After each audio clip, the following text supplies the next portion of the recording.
About a month ago, something unsettling happened during my daily commute in Tokyo. To set the scene, I ride the notoriously crowded trains every day. There's an unspoken agreement among passengers to make the experience bearable. People hold their backpacks in front of them, and everyone keeps to their space. However, 2 stops before mine, the train empties out, transforming from a packed sardine can to a car with plenty of empty seats. It's at this point I usually find a spot to sit. Despite living in Tokyo, I'm not Japanese, and I stand out among the sea of commuters, especially when I'm dressed like everyone else in a white dress shirt and pencil skirt. Yet, I'm fluent in Japanese, which helps me navigate the cultural landscape. On one particular day, I settled into a seat, headphones in and engrossed in a mobile game.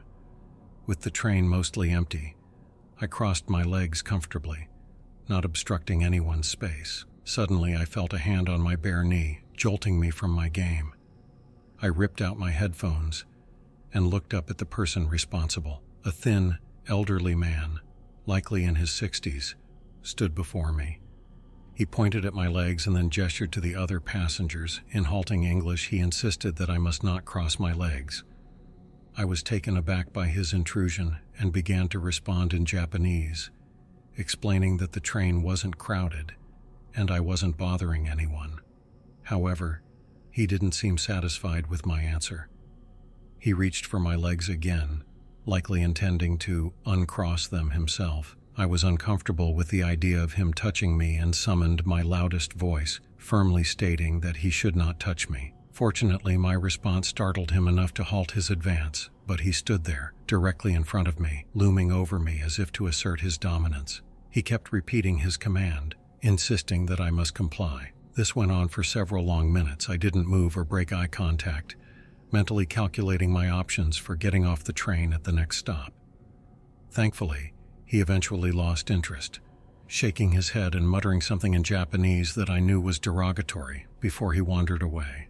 I continued taking the same train afterward, but was relieved not to encounter him again.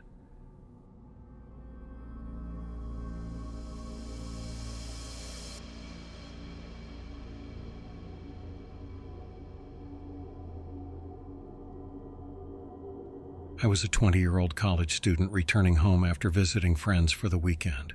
I took a late train from Boston to the suburbs where my car was parked. Running late, I felt anxious about missing the last subway out of the city. Fortunately, my train arrived just in time. I was annoyed with myself for stressing over a close call. Missing the last train would mean crashing at a friend's place, but I had work the next day, and my phone was dead. The train ride felt long and sluggish. After leaving Boston, I found myself in a nearly empty car. It was a Sunday night, past midnight, so it made sense that few passengers were around. Halfway through the 45-minute ride, I dozed off, only to be jolted awake by the loud announcement of Braintree. That was my stop. In my groggy state, I quickly grabbed my bag and jumped off the train, only to realize I was at the wrong stop. The doors closed behind me, sealing my fate. They announced the train's destination, not my stop. A wave of dread washed over me as I stood on the unfamiliar platform, watching the train trundle away. I was in Quincy, 3 stops away from where I needed to be. I desperately hoped for another train. Scanning my surroundings, I noticed I was at the end of a dark, deserted outdoor platform. The chances of finding another train at this hour were slim, but it was my only hope. Panic set in as I realized I was completely alone, with no way to contact anyone. After standing there for a minute, I spotted a man standing under a light down the platform. He was the only other person around, but he made me uneasy. He faced the tracks, which gave me some comfort. As he seemed to be waiting for a train, I decided to sit quietly on a nearby bench, hoping to remain unnoticed while I waited for some sign of a train. The bench was partially enclosed, allowing me to watch him without being seen. The man was tall and thin, probably in his 30s. His slightly shaggy hair and preppy clothes stood out against the dark backdrop. He remained oddly still, staring straight ahead in a way that felt unsettling. As I observed him from the shadows, anxiety curled in my stomach. After a few minutes, he began to sway slightly, placing weight on one foot and then the other. I noticed he was using a white and red cane, tapping it as he moved closer to the platform edge. A flicker of relief washed over me, thinking his unusual posture was due to blindness. However, that relief quickly faded when I realized he was dangerously close to the edge of the platform. My heart raced as I watched him sway more dramatically, reaching the raised yellow warning strip marking the edge. My mind whirled with panic. What was he doing? Was he contemplating jumping? He seemed to be in serious danger. I stood up and moved closer, feeling the urge to intervene. I didn't want to startle him given how close he was to the edge. Just as I was about to make my move, he suddenly stopped and took a few slow steps back, returning to a stationary position under the light. I sat back down, trying to process what had just happened. I wanted to help him, but a whirlwind of thoughts clouded my mind. He stood still for a few minutes facing the tracks, and I felt a flicker of hope. Maybe he was all right. I decided I needed to find help. Suddenly he turned and faced me directly. He smiled and dread flooded through me. How could he know I was there? Was he really blind? I felt frozen in place, unable to move. In an instant he turned back to the tracks and began his strange swaying again. But this time it was more pronounced. He shifted his weight from foot to foot, jumping as if he were about to leap into the path of an oncoming train. I felt horror mixed with confusion as he continued this bizarre dance, maintaining that eerie smile. Unexpectedly, he turned towards me again, standing just feet away. I hoped he would walk past, allowing me the chance to escape. Instead, he stopped right in front of me, still grinning. It felt surreal. His eyes were tightly shut, giving him an unsettling appearance. It seemed impossible for him to be aware of my presence. Then he began making a strange, high-pitched whimpering laugh that sent chills down my spine. He reached for the zipper of his pants, unzipping them while still holding onto his cane. He pulled down his pants and underwear, exposing himself.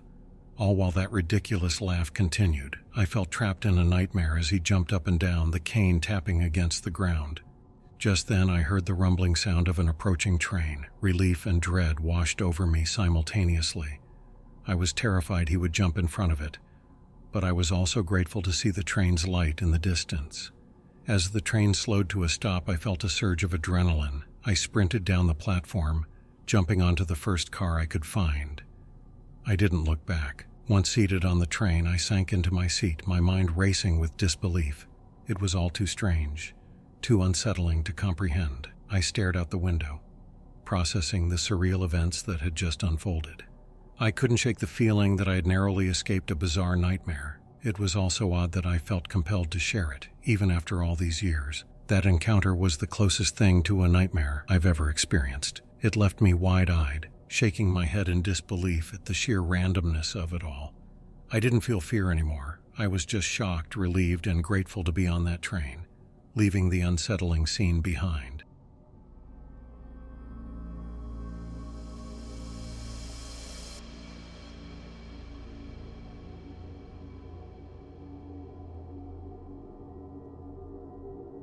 I'll never forget the day I was on the GO train, heading to my 3 p.m. class.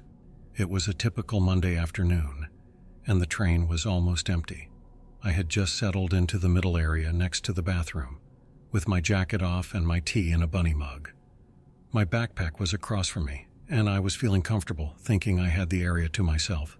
That's when he emerged from the bathroom. He was around 22 years old, with distinctive white fine line scars in the shape of a heart, and a 3-dimensional cube on his face. He put his hands on my backpack, and I immediately went into high alert. I've dealt with attempted muggings before, and I was ready to defend myself, but his words caught me off guard. He mentioned he was going to kill his father and wanted me to help. He didn't want my debit card or my phone. As someone who works in mental health, I'm used to dealing with people who have homicidal thoughts, but this was different. This man was not seeking help. He was seeking to harm. I tried to stay calm, but my voice was shaking as I spoke. I thought perhaps if I engaged with him, I could defuse the situation. I grabbed my backpack, trying to create some distance between us, but his leg was blocking me in. He got closer, his face inches from mine, and I could feel my fear escalating. He started ranting about how women like me always ignored him but slept with his dad. and how he was going to make me help him kill him with a knife. I was trapped, and my body was frozen with fear. That's when I screamed at the top of my lungs. I didn't recognize my own voice. It was like someone else was screaming for me. 4 people came running, and the man backed off, still yelling and screaming. I bolted upstairs, my hands shaking, and couldn't speak for a minute. The man who helped me told me to run towards the customer service train, and he'd make sure the other guy didn't follow me. We pressed the yellow security strip, but there was no security to come.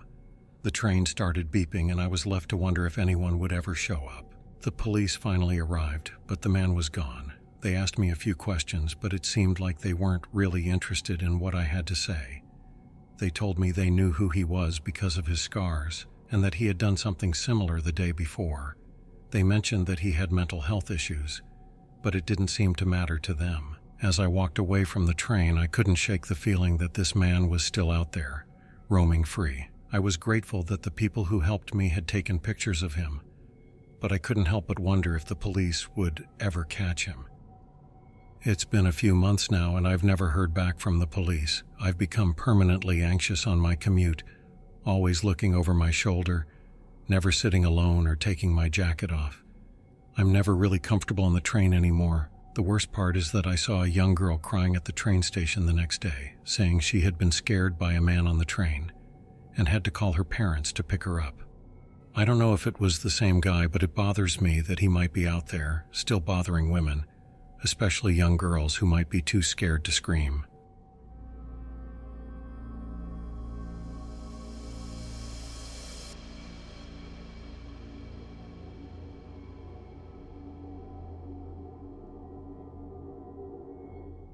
I was around 16 or 17 years old, living with my dad in a small apartment in a sketchy part of town. Most nights, cops would patrol the area, keeping an eye out for gang-related activity until around 10 or 11 p.m. After that, the streets would be empty and eerily quiet.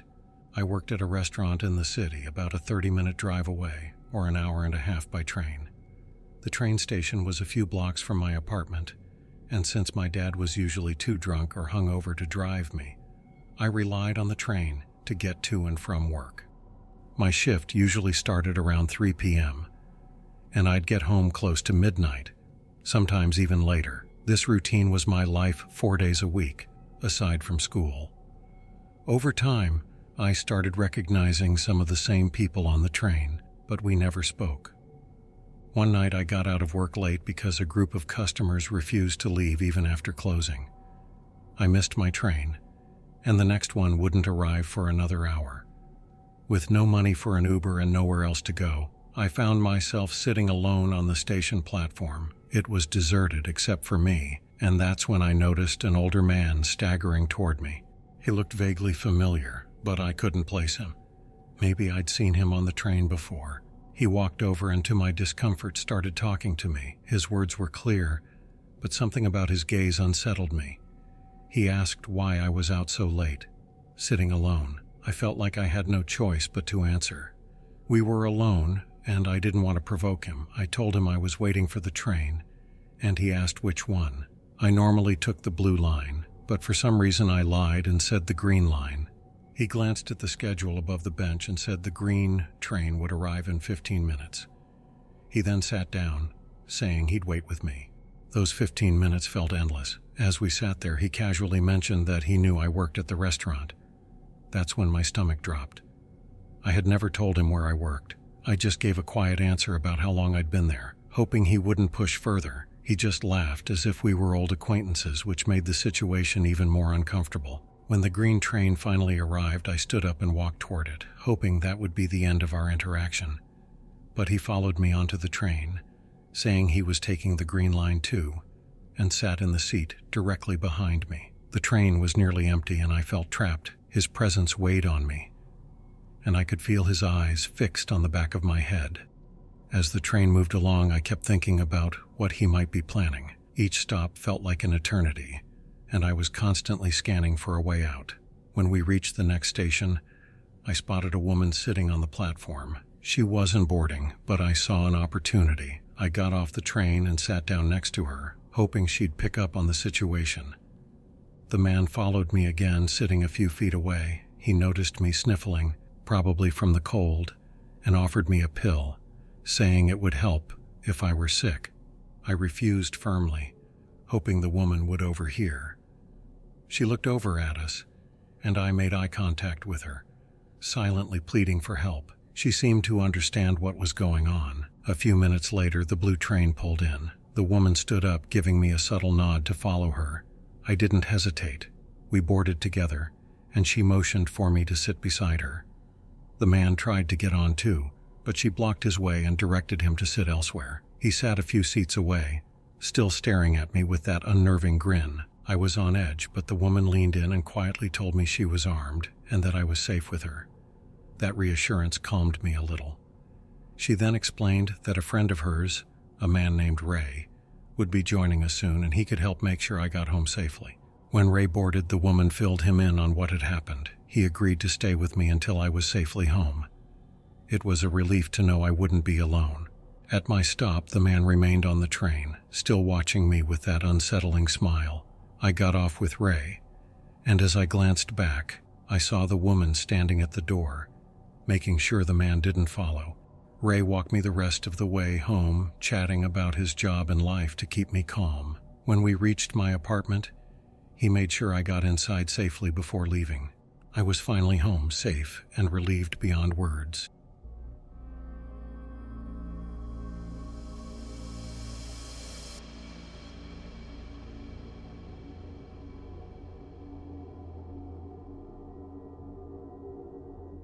I'm a cosplayer, not famous but recognized enough in my city to get the occasional nod.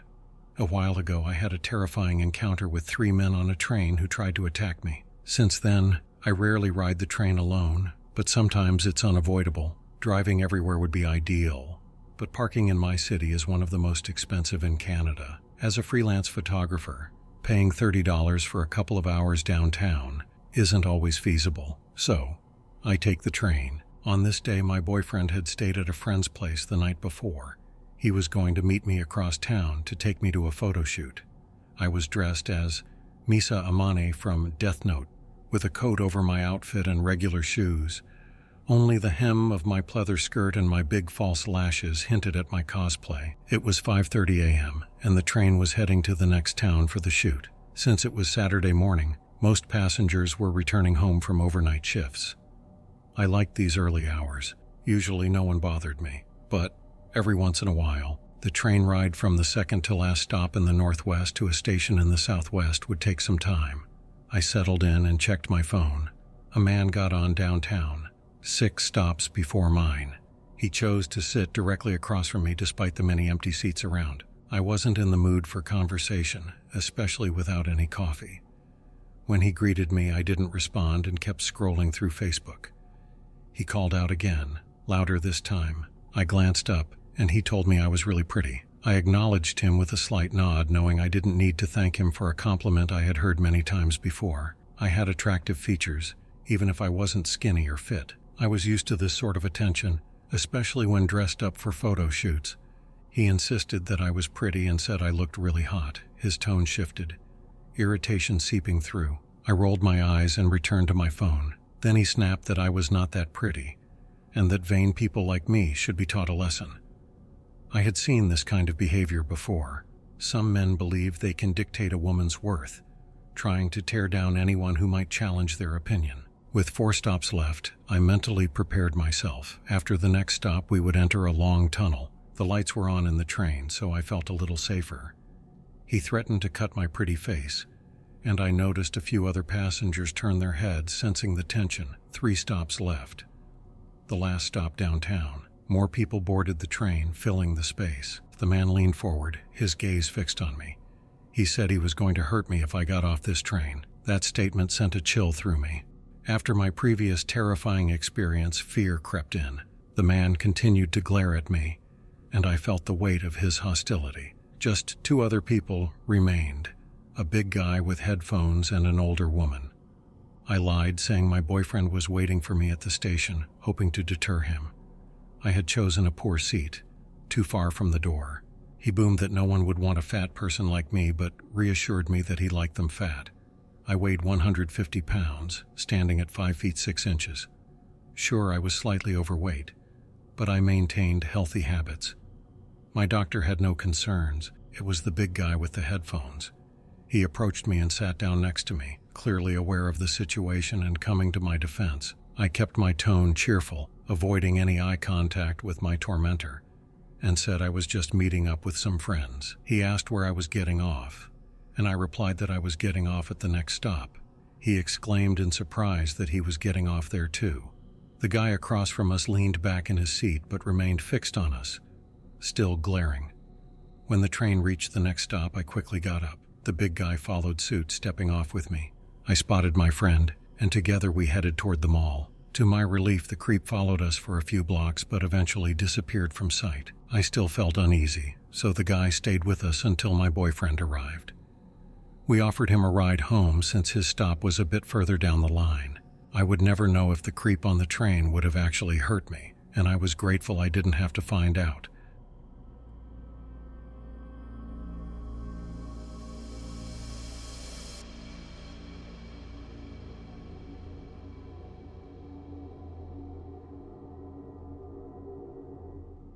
I'm a 16-year-old girl who takes the train every day to and from school. I've had my fair share of strange encounters with people on the train, but one stands out the most. It was an ordinary day, and I was on my way home from school, sitting with my friends. Since my stop comes after theirs, I often ride alone for a few stops. On this day, once my friends had gotten off, I was sitting by myself, lost in my thoughts. As I sat there, I noticed a man walking through the aisle searching for a seat. The moment he spotted me, he exclaimed that I was a pretty young lady. It was immediately clear that he was under the influence of something. I live in Finland, where it's not uncommon to encounter people struggling with addiction on public transport. This man, who looked to be around 25 to 30 years old, settled into the seat right in front of me.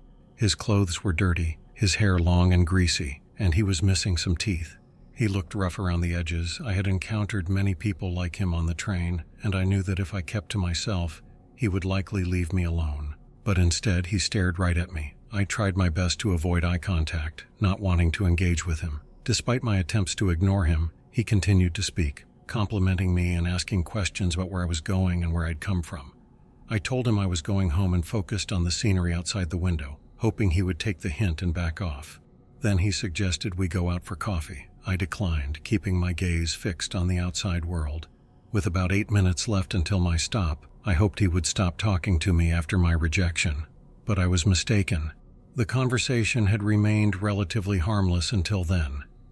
It was around 5 p.m., and the train was still filled with other passengers, so I felt it was safer to stay put. After a moment of silence, he complimented my eyes and then asked if he wasn't good enough for me because he was a junkie.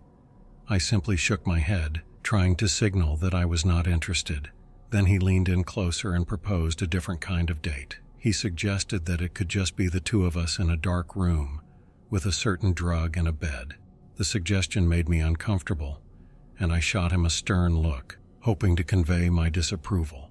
He then asked if I had ever tried that drug. I chose to ignore him, wishing he would just leave me alone. But the next things he said linger in my mind. He went on to say that we could spend a week high in bed together, only getting up to shower.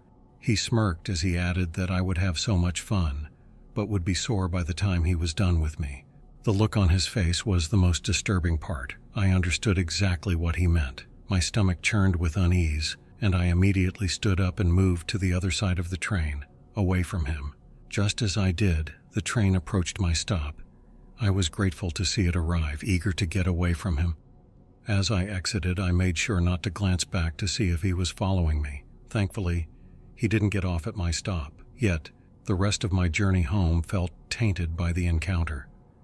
I couldn't shake off the gross feeling that lingered in the pit of my stomach. To the man on the train, let's not meet again.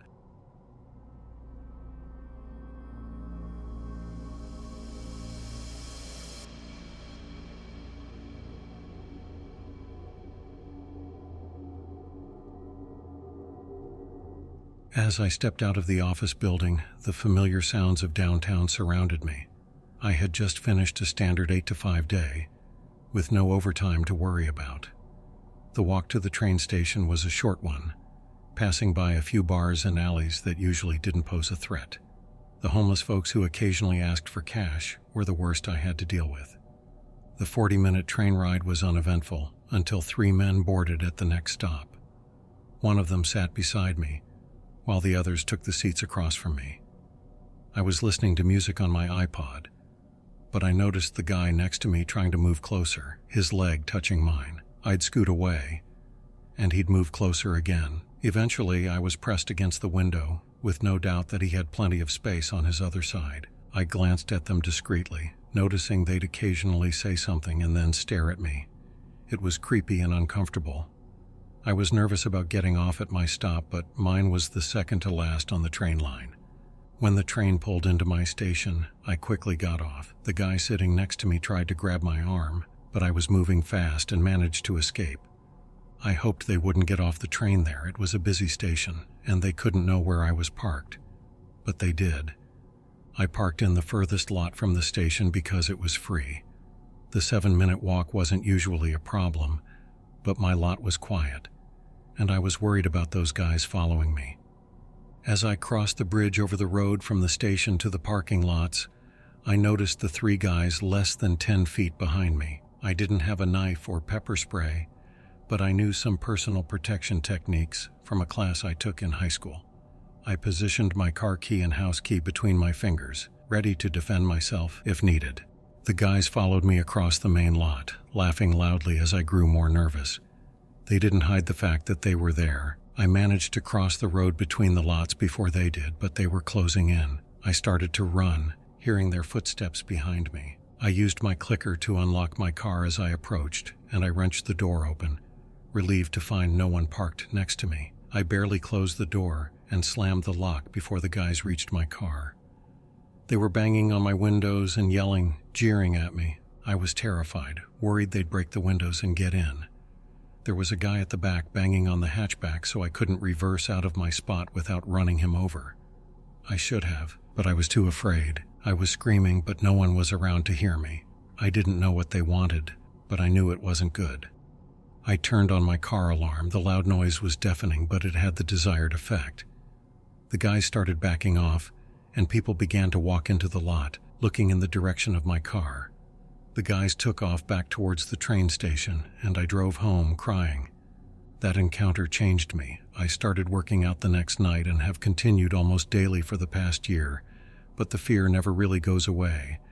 I took self-defense classes and carry pepper spray now, yet I still feel helpless sometimes. I switched to a closer parking lot even though the monthly fee strains my budget. I can't ride the train without obsessively watching every person who boards. When men sit near me, my heart races and my palms sweat. I've had nightmares about that night. What could have happened if my car alarm hadn't scared them away? My coworkers tell me I need to get over it, that nothing really happened. But they don't understand how it feels to know that people can just decide to hurt you, and there's often nothing you can do about it. Now, when I walk to my car each evening, I'm always looking over my shoulder. I know they're probably not there, but sometimes I swear I can still hear their laughter, their footsteps behind me. I don't think I'll ever feel truly safe again.